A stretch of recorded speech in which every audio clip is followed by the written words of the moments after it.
My name's Aiden. I'm 32, single, no kids, and apparently, according to my family, the helper type. Not the heir, not the legacy, not the golden child. Just the guy who keeps the lights on. It all really began unraveling last Sunday. The whole family was gathered at my parents' place for dinner. The same mismatched chairs around the table, the same overcooked roast chicken, the same way they always acted like I'd just be there, quiet, predictable, dependable. My brother, Caleb, was in fine form as usual. Loud, full of himself, spinning some story about how hard it was to get time off from the firm, even though everyone knew he worked remote and took more vacations than meetings. But still, my parents hung on every word like he was the second coming of Elon Musk. We were halfway through dessert, store-bought pie, my treat, of course, when my dad casually leaned back in his chair, wiped his mouth with a paper napkin, and said, "By the way, we updated the will last week. Everything's going to Caleb." Just like that. No lead-up, no explanation. Like he was mentioning the weather. I blinked. Everything. Dad nodded. It just makes sense. He's the one carrying the family name. You're not married. No kids. You understand. I stared at him. Then at my mom. She didn't look up from her plate. Just nodded and said, "You've always been more of a helper than a real heir, sweetheart. You're great with details. That's your strength." There was no malice in her voice. Just that breezy, matter-of-fact tone that people use when they're explaining why your job got outsourced. I felt like I wasn't even at the table anymore, like I was just some background staffer, taking notes at a board meeting about my own life. Nobody mentioned how I'd quietly stepped in last month to cover their mortgage payment when they were between checks. Nobody brought up the $2,000 I dropped on repairs when Caleb's transmission blew out and he forgot his wallet. Or the way I've been paying their car insurance every month for over a year now, because it's just temporary.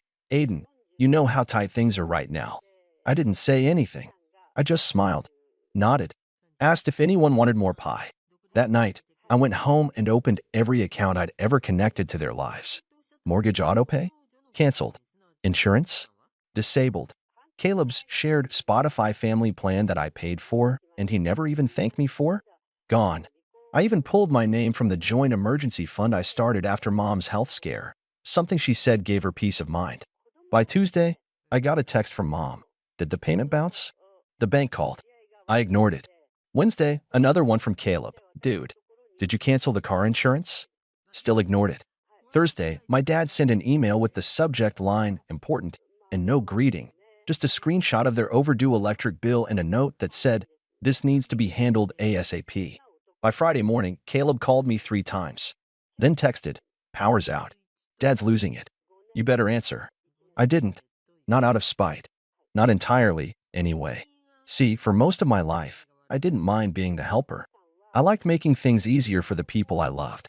I was good at handling problems, staying calm, thinking ahead. But somewhere along the line, that turned into being invisible, into being expected. They leaned on me so hard they forgot I was a person, forgot I had limits, that I could get tired too. And when I finally heard what they really thought, that I was just the supporting character in their golden boy's legacy, it was like something cracked clean open inside me.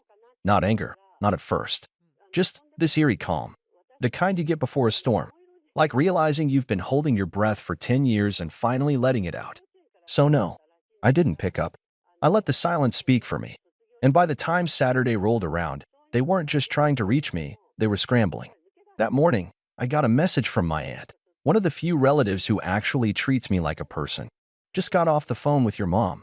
She's in tears. What's going on over there?" I didn't respond to my aunt's message. Not because I didn't like her, she's always been decent to me, but because I knew how fast word would spread once I said anything. And I wasn't ready yet. Not until everything had landed. Saturday afternoon, I went to the gym like I always did. Routine. Normal. Except my phone was vibrating nonstop in the locker. 8 missed calls. 14 texts. Most of them from Caleb, and the tone had shifted from demanding to panicked. "You need to fix this," he wrote. "Dad says we're going to lose the house insurance if the payment doesn't clear by Monday. What are you trying to do, man?" There it was. Not "can we talk" or "I'm sorry." Just more commands. Still treating me like the family IT department, financial advisor, and janitor rolled into one. I showered. I left my phone on Do Not Disturb. And I went to sleep early. Sunday morning, I took my time. Made coffee. Cleaned the apartment. I even watered the plants on the balcony. I didn't check my messages until noon, And when I finally opened my phone, it was worse than I expected. Apparently, the insurance company had officially flagged them for non-payment. They were on the hook for late fees on the mortgage.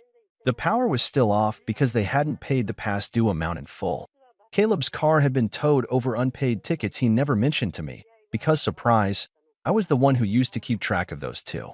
And the kicker? My dad called me. Called, not texted. Which meant things were officially falling apart. I let it ring out.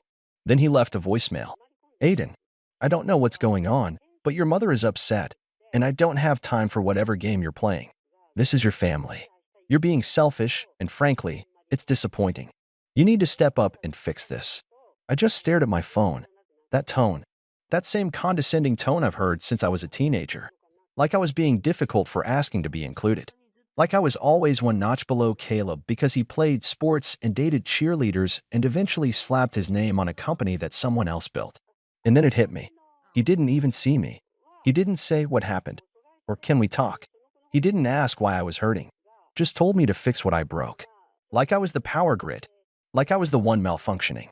I saved the voicemail. Not to hold it over him. Just as a reminder. Because in that moment, something inside me settled. This wasn't going to be a quick revenge story. This was going to be a complete reset. I didn't want apologies. I didn't want a seat at their table anymore. I was building my own. But I wanted them to feel the gap I left behind. To finally understand that the helper was the foundation. That all the things they took for granted, every silent solution, every quietly covered bill, every fixed problem before it reached them, came from me. And now, it was gone. Sunday evening, I got a text from my mom. I don't know what's happening, but your father is furious and Caleb is stressed. Please just tell me what this is about. I typed out a message. Paused. Deleted it. Instead, I sent a screenshot of the will update email Caleb forwarded to me months ago when he thought it was funny. His message back then had just said, LOL, guess I win. I sent that screenshot with no caption. Then I turned off my phone. On Monday, the Real fallout started. Their internet provider removed service for non-payment. Caleb's company credit card was declined while trying to book a flight. My mom called me again. I let it ring. I knew what was coming next. A house of cards only looks stable until the wind hits it. And I was done being the glue. But I wasn't done yet. Because while they were busy putting out fires, they hadn't even realized the biggest one was still on the way. It had to do with the house, the deed, and a quiet little detail they never paid attention to because they assumed the helper didn't read the fine print. But I always did. Always. And now? They were going to learn what it felt like to be left out. The house they lived in, the one I'd bailed out more times than I could count, had a history. It was my grandparents' house, originally. When they passed, my dad inherited it. But at the time, they were drowning in medical debt and had maxed out almost every credit line they had just keeping afloat. I was 25 when I stepped in. I just landed my first real job with a salary that felt enormous at the time. I didn't hesitate. I offered to help refinance the house under better terms. What they didn't realize, or maybe they did and just forgot, was that when we finalized the deal, I became a partial owner. Not a co-signer. Not a guarantor. A co-owner. They were so relieved, so grateful, when I showed up with my suit jacket and pen at the closing table. My dad even clapped me on the back and said, "Look at our responsible one, always coming through." And then they never brought it up again. It just became another quiet task Aiden had handled. Another emergency smoothed over, forgotten like a fire that never scorched the floor. But I didn't forget. And while they were frantically texting me about insurance bills and Caleb's frozen accounts, I was sitting in my office rereading the deed. Scanning it like I'd done so many times over the years. My name was still there. Legally binding. Undeniable. And the best part? Because of the way it was filed, any major decisions, like refinancing again, or selling, or even taking out an equity loan, required my signature. Which meant the home they just assumed Caleb would inherit one day, the one they'd basically claimed belonged to the real heir, it wasn't fully theirs to give. I didn't act on it right away. Instead, I waited for the next dinner invite. Sure enough, it came Thursday night from Mom. Dinner this Sunday? Just us. We want to talk. No apology. No mention of the will. Just, we want to talk. Like I was a wayward employee being summoned for a performance review. I showed up, not out of obligation, but to watch it all play out in person. The house was dim, still no proper lighting in half the rooms. A dusty lamp on the hallway table flickered. The air was stuffy, probably because they hadn't had working AC all week. When Mom opened the door, she forced a smile. Dad nodded at me like we were negotiating a ceasefire. Caleb was already seated at the table, arms crossed, face tight. I sat across from him, calm. Dinner was rushed. Pasta with Jared sauce, barely warm. No one asked how I was doing. No one thanked me for coming. They just danced around the tension like it wasn't sitting right there between the breadsticks and the Parmesan shaker. Finally, Dad cleared his throat. Listen, we've had a rough week, obviously. And it's become clear that there's been some miscommunication. Caleb snorted. Yeah, like how you went nuclear because of a will, Aiden. Seriously. I tilted my head. You mean the one that cuts me out of everything? That will. Dad held up a hand like he was trying to play mediator. No one's cutting you out of anything. That was a draft. We just hadn't gotten around to discussing it with you. I gave a small laugh. You discussed it just fine. At dinner. Right after pie. Silence. Mom finally jumped in. Sweetheart, we just met. You don't have children. You're not married. We assumed Caleb would need the support more long term. Oh, I said, voice even. So my role is just to support. Keep the lights on, fix things, disappear quietly. No one said that, Dad muttered. You did, I replied. And for the record, this house? It's not just yours. They froze. Caleb blinked. What? I pulled a folded copy of the deed from my jacket pocket, placed it on the table. You might want to read the fine print. My mom reached for it with trembling fingers. My dad leaned in. Caleb didn't touch it, just looked between us like he couldn't believe what he was hearing. I've been paying for this place since I was 25, I said. I refinanced it to save you from foreclosure. I didn't ask for credit, but I am a legal owner, which means if you want to sell it, borrow against it, even transfer it, you need my consent. Still no one spoke. So I kept going. And since I'm apparently just the helper, you'll need to find someone else to co-sign on any future loans or handle overdue bills. Because I'm done. Fully done. And if you decide to keep this house, then you'll be maintaining it on your own. Property taxes included. Caleb stood up, fist clenched. You're such a child, Aiden. This is family.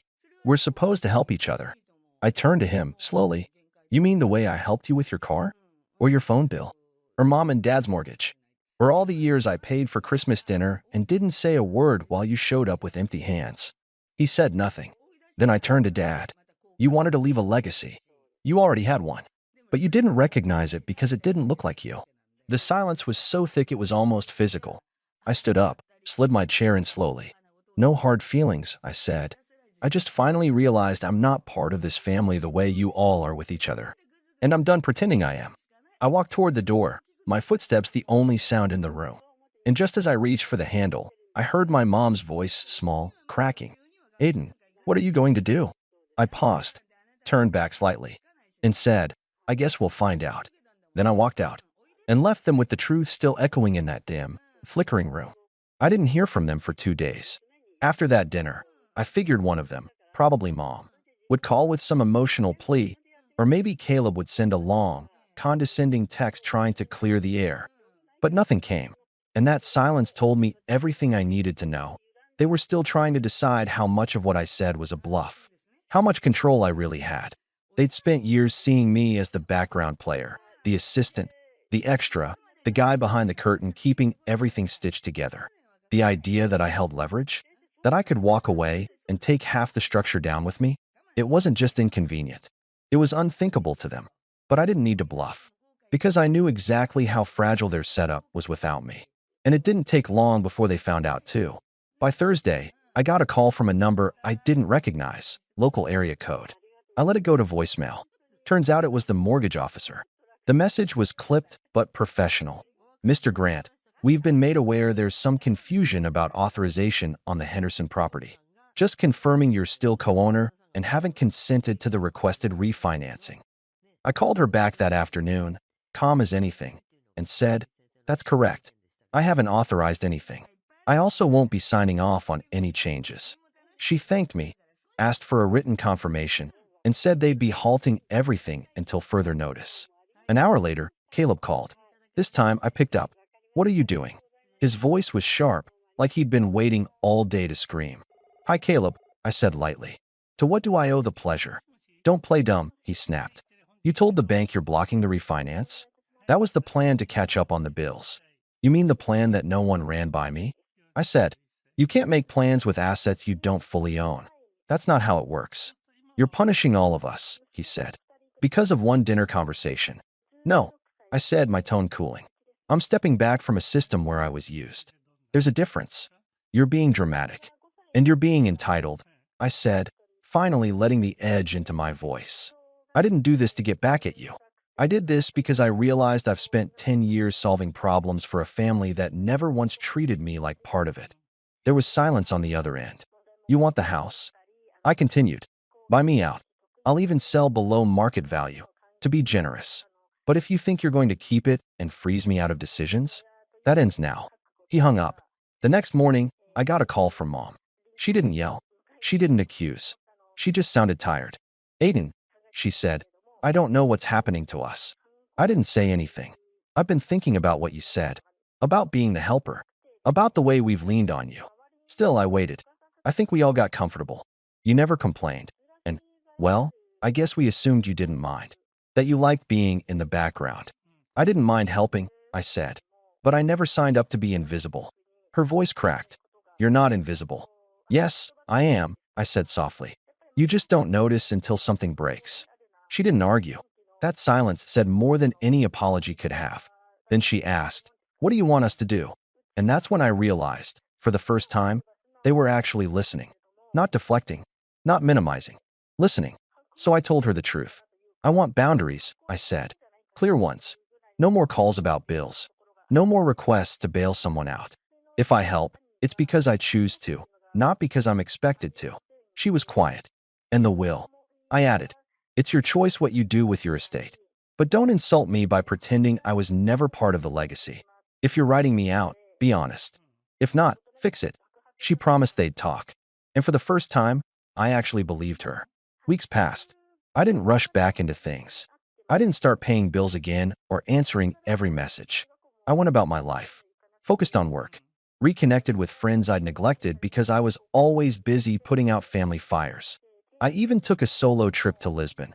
First vacation in years where I didn't have to check my email for someone else's emergencies.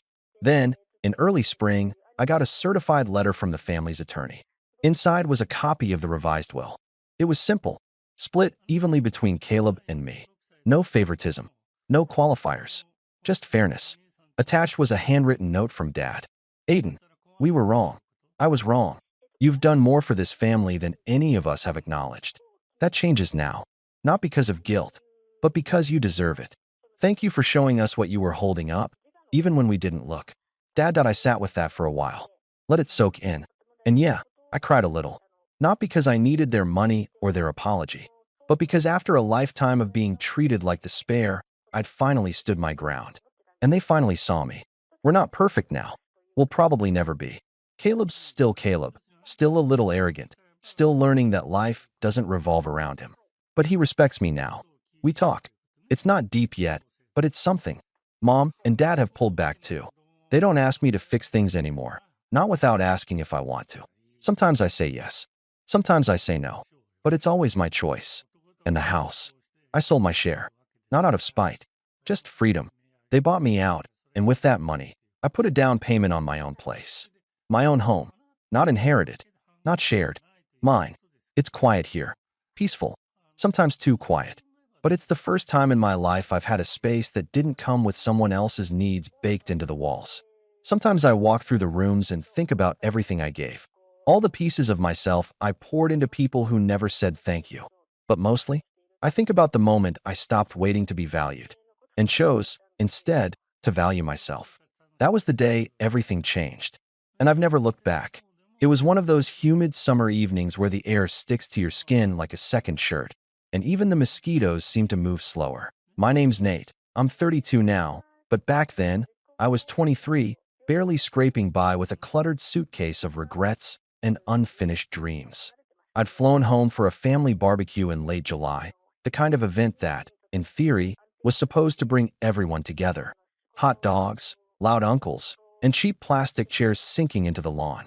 My older brother had just gotten promoted, my sister had announced her engagement on Facebook the night before, and my youngest sibling, my parents' golden child, was freshly accepted into some fancy pre-law program. Me? I was the one who booked the cheapest red-eye ticket back to a town I swore I'd outgrow. I remember stepping into that backyard and immediately feeling like a background character in my own family.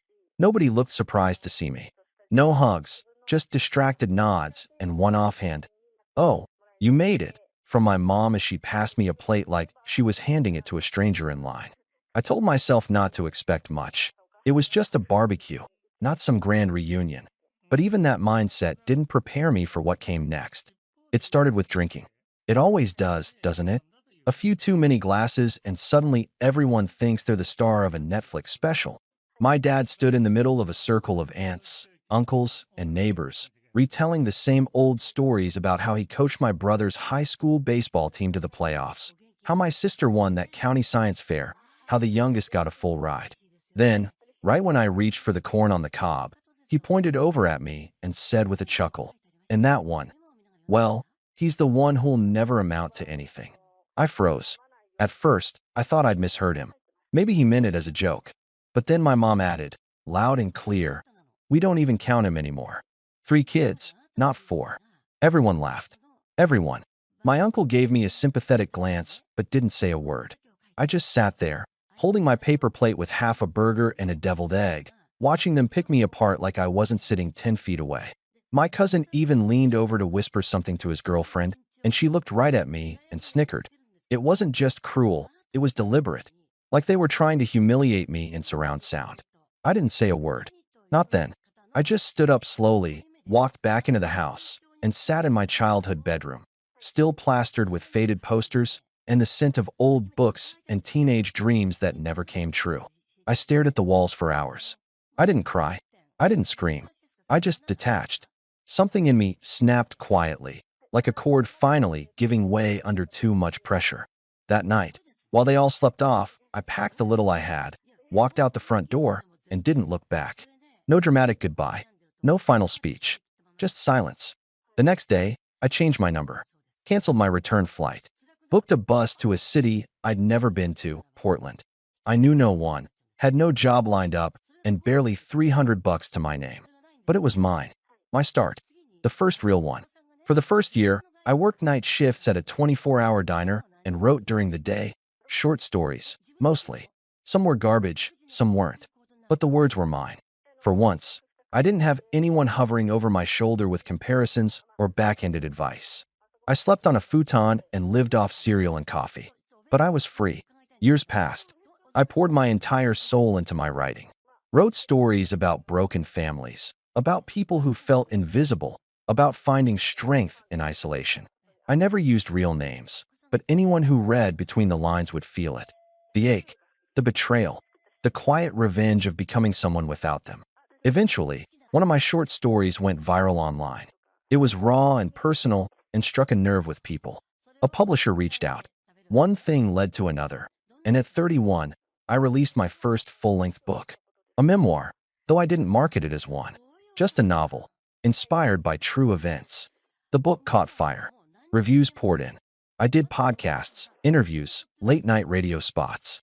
People messaged me from all over saying it helped them through dark times. It was surreal. This version of me people now knew was so far removed from the boy sitting at that barbecue, quietly being torn apart. And yet, that night had written itself into every chapter. I never mentioned my family. Not once. But they noticed. Oh, they noticed. Which brings me to a rainy Thursday evening at a local bookstore in Seattle, where I was scheduled to do a signing. The place was buzzing, a full house, the line curling out the door. That's when I saw them, my parents, standing awkwardly near the back, soaked from the rain, clinging to one shared umbrella. My mom's eyes were already red. My dad looked smaller than I remembered. They didn't try to push forward. They just waited. When I finished speaking, I signed copies, took photos, thanked readers one by one. Then I saw them slowly approaching the table. My mom was the first to speak. "Nate," she said softly, like saying my name would erase 9 years of silence. "We miss you. We didn't know you were hurting. We're so proud of you." My dad added, "We read the book. It's beautiful. Painful, but beautiful. We're sorry." They both looked at me, hoping for something. Maybe a hug, maybe tears, maybe a second chance. But I just looked back at them, face calm, voice even, and said, I think you came here for closure, but I already got mine years ago. The night you laughed about forgetting I existed? That was your goodbye? You just didn't realize it. My mom's lip trembled. She opened her mouth, but I raised a hand gently. Not angry, just done. You didn't lose me because of one barbecue. You lost me every time you chose to ignore me. Every time you called me lazy while I was struggling. Every time you lifted up my siblings like trophies and treated me like a mistake. That dinner just made it official. My dad's eyes flicked around nervously, probably realizing people were starting to notice the scene. We just didn't understand you back then. You were so different. You always had your head in the clouds, and we thought if we pushed you harder, you'd grow up. That wasn't tough love, I replied. That was cruelty dressed up as parenting. And it wasn't just when I was a kid. It never stopped. You mocked me in front of family like it was entertainment. You erased me while I was still sitting right there. A hush had fallen over the nearby tables. I noticed a woman in the corner, holding a book and pretending to read while clearly listening. Another couple had subtly stopped signing the posters they brought and were just watching. I didn't care. Let them hear.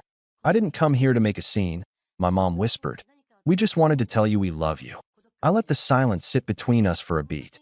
Then I reached down beside my chair, pulled out a copy of the hardcover edition, one of the early prints, and slid it across the table.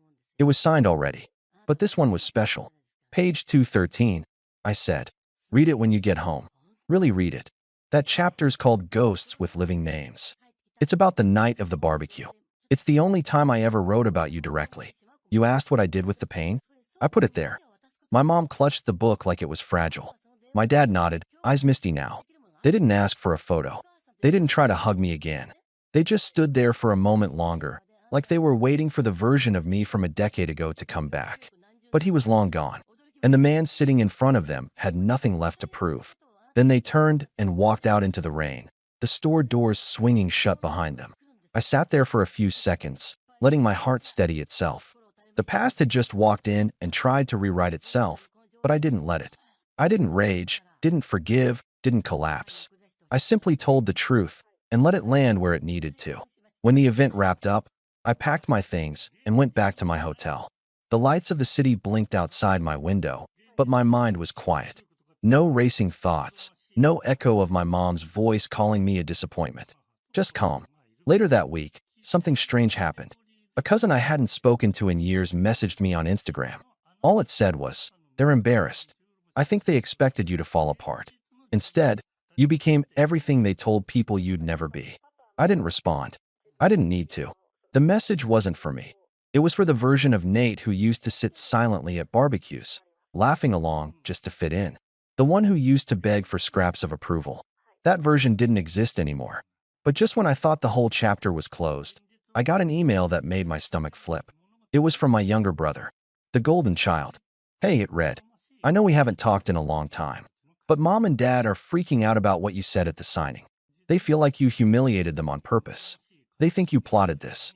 Dad says you should issue a public apology. I blinked at the screen. A public apology? I scrolled down and saw another line. I get it, man. I really do. But if you ever want to talk, to me, I'm here. I've started realizing some things too, and I think there's a lot we all ignored. That caught me off guard. I didn't reply right away. I sat with it. Thought about all the nights I watched my brother get praised for existing while I got grilled for trying. Thought about whether people really change, or if they only change when the story stops favoring them. But what he said stuck in my head. I've started realizing some things too. And suddenly, I wasn't just dealing with my parents anymore. There was another player on the board, one I hadn't accounted for, one who'd always been shielded from the truth, but who might now be peeking through the cracks. And part of me wondered, just wondered, what would happen if I opened that door just an inch? I didn't sleep that night. Not because I was upset, but because my mind was spinning. For the first time in years, the idea of reconnecting with anyone from my past didn't make me instantly recoil. My brother's message wasn't groveling, but it wasn't defensive either. It felt neutral, thoughtful, maybe even genuine. But then again, I've been burned before. I waited 3 days before replying. And even then, it was brief. Appreciate the message. Not ready to talk yet, but I see you. He replied within minutes. That's fair. No pressure. Just wanted you to know I'm here when you are. That was it. No push, no guilt trip. And that's what got me thinking. You see, growing up, my younger brother, Ryan, had always been the son they bragged about. Captain of the debate team, early decision at an Ivy League school, handshakes from every uncle at family gatherings. But when I really looked back, I realized something I had never let myself admit. He wasn't always comfortable with it. He just played along. Maybe because he thought it was safer than questioning anything. Maybe because he didn't want to end up like me. Back when we were teens, he used to sneak into my room late at night when our parents were fighting, mostly about money, or me, or whatever disappointed them that week. We'd just sit in silence and listen to the muffled yelling through the vents. He was the only one who ever saw how bad things really got. Maybe he forgot that. Or maybe he didn't. And now, all these years later, he was the first one to reach out. I didn't jump into anything.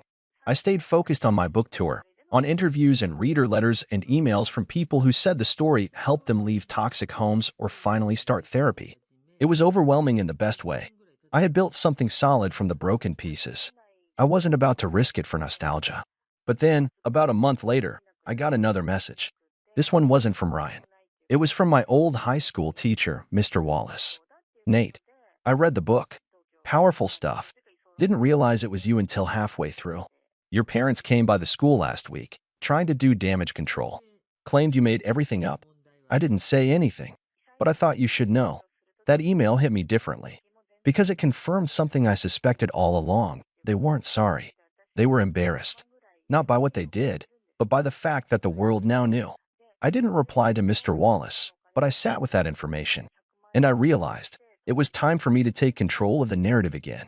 So I planned something. A month later, I announced a surprise second print edition of the book, with a new foreword, something raw, something honest, something personal. It wouldn't name names. I didn't need to. The people who knew would know. In that foreword, I wrote, "Some wounds don't scar over. They stay open. But healing doesn't mean pretending the knife was never there. Healing means writing the truth anyway." For anyone else who was erased while still standing in the room, this book is yours now. I'm not here to fix my past. I'm here to make sure it never repeats itself. The response was electric. The second print sold out within days. But the backlash came quickly too from the only people who had something to feel guilty about. It started with a letter. A real, handwritten letter, postmarked from my parents' town. Inside, in my mom's cursive, were 2 pages that swung wildly between apology, defensiveness, and thinly veiled threats. She wrote about how my story was hurting the family, how my aunt's church friends had stopped calling, how my cousin didn't get invited to a scholarship panel because of the shame surrounding our name. And at the end, she wrote, "You need to call us. We are still your parents. You're not allowed to rewrite the truth." That line, "You're not allowed to rewrite the truth." As if they hadn't been the authors of every lie I lived with for over 2 decades. I took a deep breath, and I didn't respond. But then something happened that changed everything. Ryan showed up in person. I was at a small signing event in Austin. Smaller crowd, intimate setting, nothing flashy. Afterward, while chatting with a few readers, I saw a figure in the back of the room, hands in his pockets, shifting awkwardly. He looked older, tired, in a way I recognized. When our eyes met, I knew immediately. He gave a hesitant wave. I didn't wave back. I just stared. He waited until the crowd thinned out before approaching. "Hey," he said softly. "Didn't want to email this time." I stayed quiet. He continued. "I left home 2 weeks ago. Moved in with a friend. I I couldn't take it anymore. They've been obsessed with your book. Not because of what's in it, but because they can't control how people see them anymore. They're unraveling." I raised an eyebrow. Still not sure where this was going. "I just wanted you to know," he said. "You were right. About all of it. And I think I always knew that. I just didn't have the courage to say it." I studied him for a moment, then finally asked, "Why now?" He looked down at the floor. "Because I realized that if I didn't leave, I'd end up like them. And I'd rather be the brother who shows up late than the one who never shows up at all." And for the first time in nearly a decade, I said his name out loud. "Ryan." His eyes shot up. "I don't know if I forgive you yet," I said, not unkindly. "But I hear you." He nodded. That was enough for him. And just as I thought this chapter might be finding a new rhythm, just as the dust seemed to be settling, a journalist from a major publication emailed me. "We're doing a feature on family estrangement and reconciliation. We'd love to include your story, especially since your parents have reached out to us with their side." I blinked at the screen. My parents going to the press? I stared at the email for a long time, rereading that last line, especially since your parents have reached out to us with their side. So that was their next move. They couldn't reach me, couldn't guilt trip me, couldn't shame me into silence. So now they were trying to reclaim the narrative publicly. It wasn't about healing. It was about image, about reputation, about control. And they were about to learn that I wasn't 19 anymore. I wasn't the kid who shrunk into himself every time they spoke over me. I had a voice now, and they had no idea just how loud it had become. I responded to the journalist within the hour. I'll speak, but only if it's live. No edits, no filters, no room for spin. I'll bring receipts, literal ones. She agreed. A week later, the interview aired. It was titled, Forgotten Son, How One Man Turned His Family's Cruelty into a Bestseller and Why He'll Never Go Back. It started with a calm sit-down. The journalist asked questions about my book, my past, my sudden rise in the literary world. Then she asked the real one. Your parents said you've exaggerated, that they were just doing their best, that they're hurt by the way you've portrayed them. Do you regret anything you wrote? I didn't blink. No, I said, because the words they're upset about were the truth. And for every person they're trying to fool now, I've got a lifetime of memories that don't lie. Then I pulled out an old spiral notebook, the one I'd kept hidden in my room from age 12 to 20, filled with journal entries, dates, quotes, verbatim things they'd said. I'd copied down moments they thought I'd forget, but I didn't. Not when my dad told a room full of people I'd never amount to anything. Not when my mom laughed and said she only had 3 kids. Not when I sat there, quiet, because speaking up never made a difference. I read passages from that notebook, and as the camera zoomed in, you could see my hands were steady. My voice never cracked. I wasn't telling a sob story. I was stating facts. I ended the interview with this. Sometimes the most powerful thing you can do is walk away and stay away. Not out of spite, but self-respect. I didn't get here by burning bridges. I got here by surviving the ones they set on fire and blamed me for standing too close to. When the episode aired, the reaction was immediate. Emails flooded in. People from around the world, strangers, shared their own stories of being the forgotten one, the disappointment, the black sheep. Book sales tripled within 2 weeks. My publisher called it a cultural moment. My parents? They vanished from the media cycle almost instantly. No more interviews. No follow-ups. No statements. Turns out, when the spotlight isn't flattering, it gets hot fast. Ryan texted me later that week. They're furious. Said you humiliated them? I told them they did that to themselves a long time ago. I didn't reply. He didn't expect me to. We had spoken again since Austin. Slowly, carefully. I didn't trust easily, but I let the door stay slightly open for him. He never tried to push it wide. Just showed up. Quiet. Present. One night, months later, we sat on a bench outside a coffee shop. Ryan turned to me and said, "You know, they still say they want to make things right." I sipped my drink. "They don't want to make things right," I said. "They want to look right." He nodded. "Yeah, that's what I finally realized, too. I didn't hate them. I didn't wish them harm. I just didn't owe them access to me anymore. And that, I think, was what scared them the most. Because people like them can handle anger. They can even twist guilt to work in their favor. But silence? Distance? Peace? That's what they can't manipulate. They showed up at my next book signing, but not to talk, not to grovel. They stood outside the store, behind the glass, and watched from a distance. I didn't wave. I didn't even turn. I stood beneath a banner that read, #1 bestseller, The Son They Forgot, smiled at the crowd, and kept signing. And when they finally left, I knew. They'd never show their faces again. Because this time, the world saw me. And this time, I didn't disappear.